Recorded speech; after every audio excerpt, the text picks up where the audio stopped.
It's official. I am renaming this episode the Pokemon Go episode. Hey everyone, Templar74 here with another episode of Poke Talk, and today's episode of Poke Talk is going to be my review on the latest episode of Pocket Monsters 2019, Episode 6, Catch a Lot of Pokemon, The Path to Mew. And I gotta be honest with you guys, this episode was an okay episode. There really wasn't a whole lot in this episode. It was kind of a slow episode, and it did show a little bit of development for Go, I guess. But really, this episode just kind of reminded me of the mobile game Pokemon Go. Really, that's essentially what this episode was, in my opinion. Not a whole lot to the episode.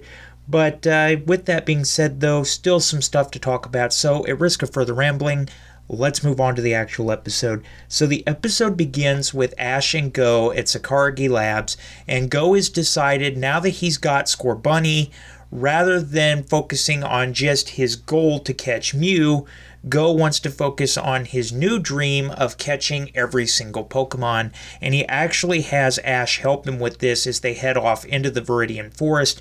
And Go's intent here throughout the episode is basically catch every single Pokemon he can find. And he has like 2 pockets full of Pokeballs. He's all set for this goal. Ash is on board with it. He's anxious to help because he wants to see if there's any Pokemon that, he wants. Ash is really excited for this because he gets to see a lot of Pokemon.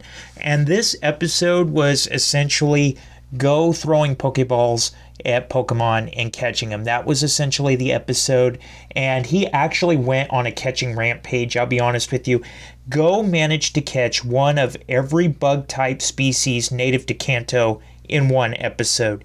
I mean, for a little bit of context here, Ash has been on his journey for 20 years now, and he has a little north of 70 Pokemon. Go in one episode managed to catch 12 Pokemon. So right now, Go is at 13, and we're only 6 episodes into his character. I think that's a little bit of showing off, in my opinion.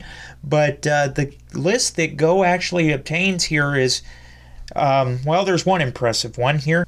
In one single episode, Go managed to add to his roster a Caterpie, a Metapod, Venomoth, Paris, Parasect, Butterfree, Pinsir, Weedle, Kakuna, Beedrill, Venonat, and Scyther. Of these Pokemon, though, Go only battles 2 of them. He only battles Venonat, which he ends up poisoning Scorbunny with Venonat in the middle of battle there. He does catch Venonat, and then he goes to heal up Scorbunny, and then he goes back to try to find this Scyther that eluded him because Scyther just keeps knocking the Pokeballs back every time Go throws them.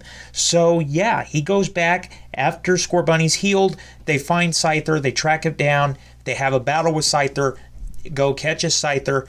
That's pretty much the whole list that he caught. Of these Pokemon here, I think Scyther was probably his best catch here, and I'm a little bummed because he left all of them, including Scyther, in storage at Sakuragi Institute. A little bit of a spoiler alert there. So yeah, Go catches 12 Pokemon in a single episode, leaves all of them in storage at Sakuragi Institute. Kind of sound a little familiar here, everybody. But and along the way, there were a lot of other Pokemon they've seen. I was really bummed and disappointed. Pokemon had the perfect opportunity to put in a cameo of Ash's Pidgeot, and they didn't. We did see Pidgeotto, and in fact, when we got to that scene, I'm like, did they really? And then, crud.